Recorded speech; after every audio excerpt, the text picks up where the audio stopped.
2006년 10월 23일 요세미티 밸리의 리닝 타워 47세 등반가가 500피트 높이에 있습니다.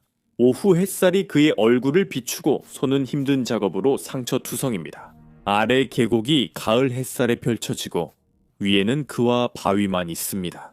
어려운 부분은 끝났습니다. 그는 며칠간 이 루트를 공략했고 어려운 구간을 지나 이제 고정 로프를 타고 하강하면 됩니다. 오늘 하루를 마무리합니다. 평생 수없이 반복했던 단순한 일상입니다. 하지만 곧 일어날 일은 전 세계 등반가들에게 충격을 줄 것입니다. 조만간 제조업체들이 장비를 재설계하기 시작할 것입니다. 18년이 지나도 그의 이름은 모든 등반 강좌에서 계속 가르쳐질 것입니다. 모든 것이 바뀐 그 순간, 이것이 바로 토드 스키너의 믿을 수 없는 이야기입니다. 익스트림에 오신 것을 환영합니다. 토드 스키너는 암벽 등반을 혁신했습니다. 사람들은 그를 이 스포츠의 마이클 조던이라 불렀고 그의 업적을 보면 이 비교가 과장아님을 알 수 있습니다. 토드는 1958년 10월 27일 와이오밍 주 파인데일에서 태어났습니다. 아버지는 야생 학교를 운영했고 토드는 번트 레이크 인근 암벽을 오르며 자랐습니다. 11살 때 그는 와이오밍 주에서 가장 높은 지점인 가넷 피크 해발 1만 3,804피트에 올랐습니다. 그는 그 정상에 오른 최연소 등반가 중 한 명이었지만 대학 졸업 후 한 일이 모든 것을 바꾸었습니다. 30살이 된 토드는 사람들이 불가능하다고 여겼던 일에 도전하기로 했습니다. 1980년대에는 프리클라이밍이 급속도로 인기를 끌고 있었습니다. 전 세계 클라이머들은 점점 더 어려운 암벽 등급에 도전하며 인간의 한계를 증명하고 있었습니다. 10년 전만 해도 상상 못했던 일이었고 혁명은 캘리포니아 요세미티 밸리에서 가장 뜨거웠습니다. 프리클라이밍이란 오직 손과 발만을 사용해서 암벽을 오르는 것을 의미합니다. 로프는 단지 추락했을 때 잡아주기 위해 있는 거죠. 만약 떨어지면 장비를 잡거나 도구를 이용해서 올라갈 수 없습니다. 1980년대에는 순수한 등반이 진정한 등반가의 기준이었고 이것이 요세미티에서 문제를 일으켰습니다. 이유를 이해하려면 엘 캐피탄에 대해 알아야 합니다. 엘 캐피탄은 캘리포니아 요세미티 계곡에서 솟아오른 3,000피트 높이의 화관감 수직 절벽으로 세계에서 가장 유명한 암벽 중 하나입니다. 등반가들은 세계 각국에서 이곳에 와 기슭에서 위를 올려다봅니다.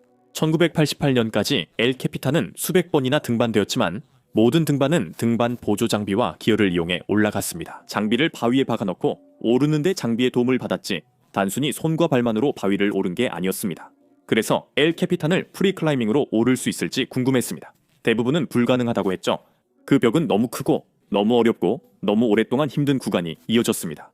가장 힘든 구간은 5.13 등급으로 잔인할 만큼 거의 불가능하게 어려웠습니다. 그 난이도를 수천 피트 내내 유지해야 했습니다. 많은 등반가들이 불가능하다고 했지만 토드는 가능하다고 말했습니다. 이는 기존 등반가들의 믿음을 뒤집는 것이었습니다. 이 혼돈 속에 잠시 옆길로 가겠습니다. 매주 패트리온에서 저는 더 깊은 무언가를 공유합니다. 독점 영상이나 실제로 무슨 일이 있었는지에 대한 분석, 혹은 유튜브에는 올리지 않는 개인적인 이야기를 나눕니다. 비하인드 스토리를 보고 싶다면 패트리온 익스트림에 가입해주세요. 거기서 만나요. 1988년 토드와 파트너 폴라 피아나는 엘 캐피탄의 유명 루트 살로프 월을 프리클라이밍으로 오르기 시작했습니다. 그들은 3년 동안 준비했고 같은 구간을 오르락 내리락하며 동작을 반복해서 연습하고 손과 발을 어디에 둘지 외웠습니다. 그들은 그 벽에서 거의 40일을 보내며 가장 어려운 구간을 반복해서 오르며 모든 동작을 완벽하게 익혔습니다. 그리고 마침내 그들은 9일 동안 마지막으로 밀어붙여 정상까지 완등했습니다. 그것은 9일 동안 벽에 머물며 공중 텐트에서 자고 수천 피트 위에서 가장 어려운 동작을 해냈다는 의미입니다. 오직 손과 발만을 사용해서 암벽을 등반한 거죠. 하지만 그들은 9일째 되는 날 정상에 도달했습니다. 그것은 엘 캐피탄을 자유등반한 최초의 사례였으며 오직 몸과 암석만으로 3,000피트 화강감을 오른 첫 순간이었습니다. 그 등반은 요세미티를 영원히 바꿨고 자유등반이 짧은 루트에만 해당하지 않음을 보여줬습니다. 자유등반은 세계 최대 암벽에도 도전할 수 있음을 증명했지만 토드는 멈추지 않았습니다. 1995년 그는 파키스탄으로 가서 트랑고 타워의 동쪽 면을 등반했습니다. 이것은 세계 최초의 7등급 자유등반으로 당시 최고 난이도였습니다. 그 루트는 2만 피트가 넘었고 토드와 팀은 그 벽에서 60일을 보냈습니다. 네, 60일 동안 산의 절벽에서 살았던 거죠. 이 모든 일은 카라코람 역사상 가장 치명적인 시즌에 일어났습니다. 인근 본구리에서는 눈사태로 등반가들이 숨졌고 폭풍으로 원정대가 며칠간 텐트에 갇히기도 했습니다. 트랑고에서 함께 등반했던 파트너 바비 모델은 거대한 폭풍우 속에서 9날 밤낮을 텐트에 갇혀 있었던 순간을 기억합니다. 벽은 두꺼운 얼음으로 덮여 있었습니다. 다른 원정대들은 이미 떠났고 토드는 자신을 드러내는 글귀를 텐트에 남겼습니다. 어둠이 빛을 흘릴 때까지 반드시 어둠을 걷어차야 한다. 1995년 9월 7일 60일간의 등반 끝에 그들은 정상에 올라 세계 최초 7 등급 프리 등반을 달성했습니다. 그것은 당시 2만 피트 벽에서 존재했던 가장 높은 난이도 등급이었습니다. 그리고 바로 그 해는 카라코람에서 역대 가장 치명적인 시즌이었습니다. 토드는 경력 중 26개국에서 300개 이상의 초등 루트를 개척했습니다. 이 사람은 등반을 인생으로 여기며 최고 수준으로 살았습니다. 그는 지구상 누구보다도 위험을 잘 이해했다는 의미입니다. 하지만 그 모든 경험과 지식이 최악의 방식으로 그를 배신하려 하고 있었습니다. 2006년 10월 23일 월요일 오후 요세미티 계곡 위로 햇살이 비치고 있습니다. 토드가 500피트 상공의 리닝 타워에 서서 미소를 짓고 있습니다. 그의 손은 바위 틈에 넣어 상처가 많고 손가락엔 테이프가 감겨 있습니다. 그는 지쳤지만 벽 위에 서 있을 때만큼은 만족합니다. 힘든 건 끝났습니다. 그는 며칠간 이 루트를 공략해 마침내 정상에 올랐고 이제 하강만 하면 오늘이 끝납니다. 그는 하강을 위해 고정 로프에 클립을 걸고 잠금 카라비너를 잠급니다. 모든 것이 완벽히 준비됐습니다. 이전에도 10,000번 똑같이 했습니다. 토드는 자신이 시한폭탄을 지니고 있다는 사실을 모릅니다. 그리고 앞으로 2분 안에 그 폭탄이 터질 것입니다. 이유를 이해하려면 며칠 전으로 돌아가서 토드가 매일 사용하던 한 장비에 무슨 일이 일어나고 있었는지 설명해야 합니다. 2006년 10월 19일입니다. 토드와 짐 휴이슨 요세미티 리닝 타워 기슭에서 장비를 정리하며 등반을 준비합니다. 짐, 34, 새 캘리포니아 출신은 며칠째 지저스 빌트 마이 한로드 루트를 공략 중입니다. 그 루트는 리닝 타워 서쪽 돌출면에 있습니다. 토드는 지금 거기서 첫 프리 등반에 도전 중입니다. 토드에게 이건 에베레스트가 아닙니다. 이건 일생에 한 번뿐인 원정이 아니라 연습 훈련에 더 가깝습니다. 당신이 계속해서 도전하는 그런 프로젝트입니다. 큰 등반 사이에는 같은 구간을 오르락 내리락하며 가장 어려운 동작을 연구하고 장비를 끌어올리고 벽에 매달린 텐트에서 잠을 잡니다. 물론 힘들고 기술적인 작업이지만 토드가 그의 경력에서 수백 번이나 해왔던 일이기도 합니다. 그리고 그날 아침 장비를 점검하던 중 짐은 토드의 빌레이 루프가 달아있는 것을 발견합니다. 그냥 조금 다른 게 아니라 심하게 달아다 있었습니다. 짐은 웨빙이 천에서 실이 풀리듯이 떨어져 나가는 것을 볼 수 있었습니다. 그는 나중에 약 15-20% 달았다고 추정합니다.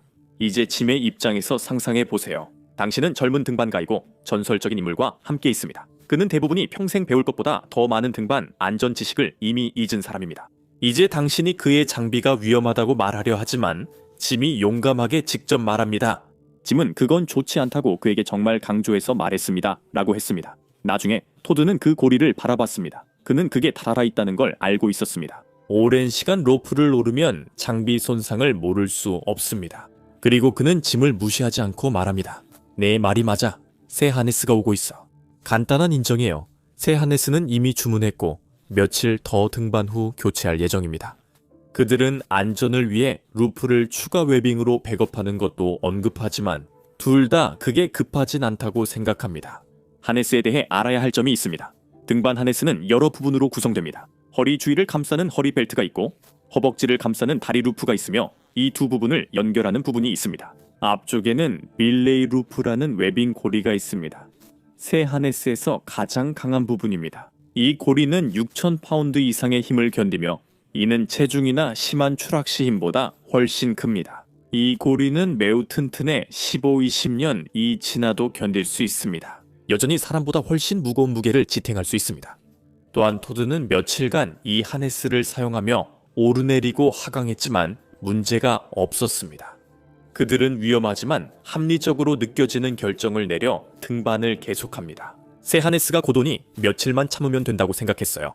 우리는 그 일에 다시 말하지 않았다고 짐이 말했습니다.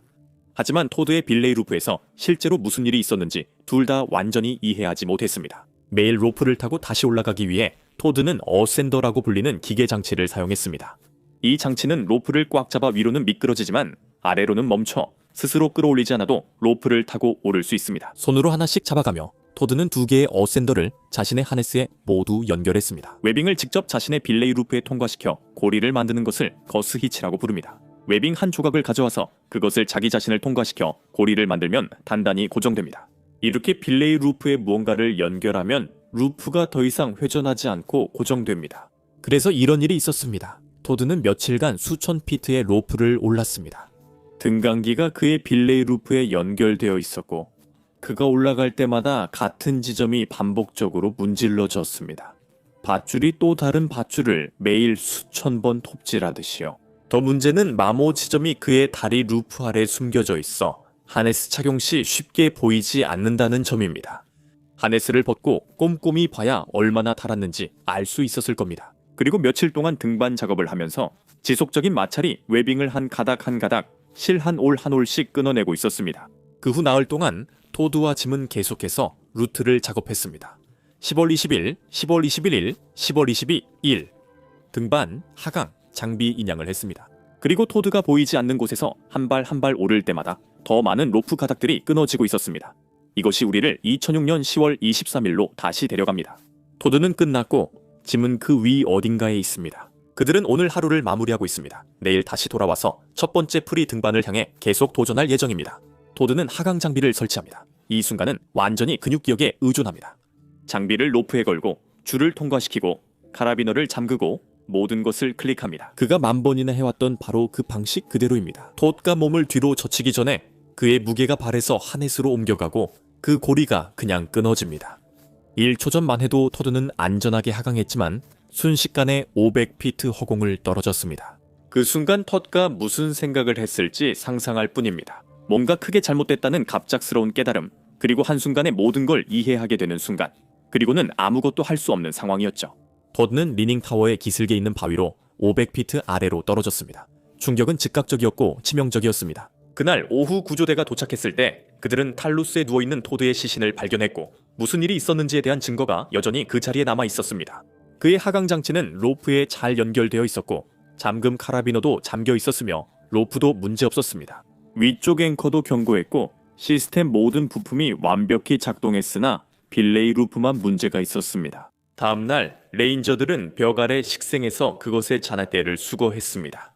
조사 결과 역사상 위대한 등반가 중 한 명이 죽은 원인을 정확히 알 수 있었습니다. 끊어진 지점의 웨빙은 매우 달아 있었습니다. 몇 주 동안의 마찰로 인해 섬유가 끊어져 있었습니다.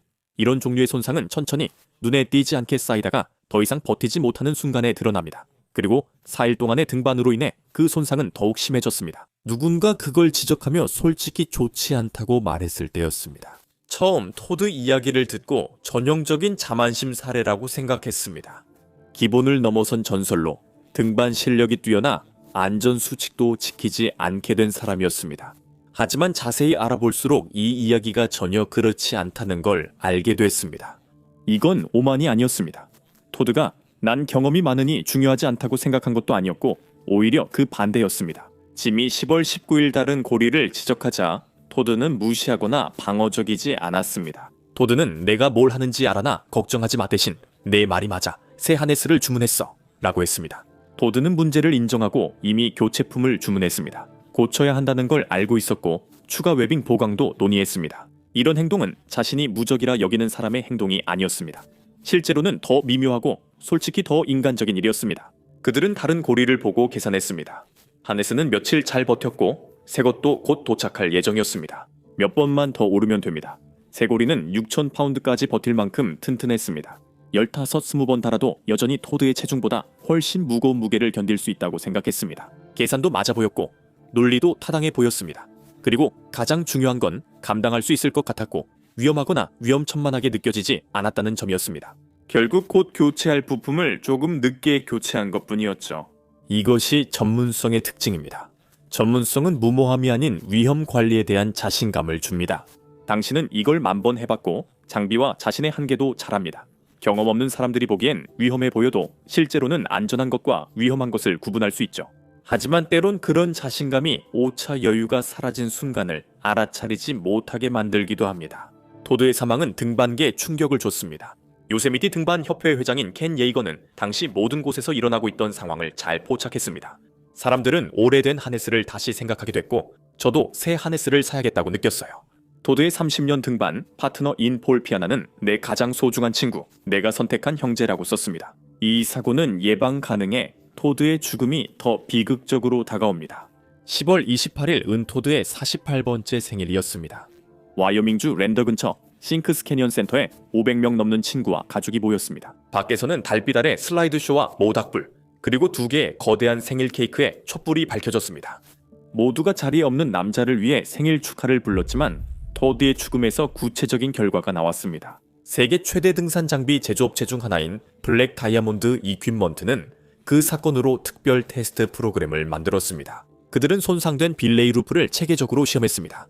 웨빙의 50%가 잘린 상태에서도 루프는 1700kg 이상의 힘을 견뎠고 75%가 잘려도 거의 1360kg를 버텼습니다.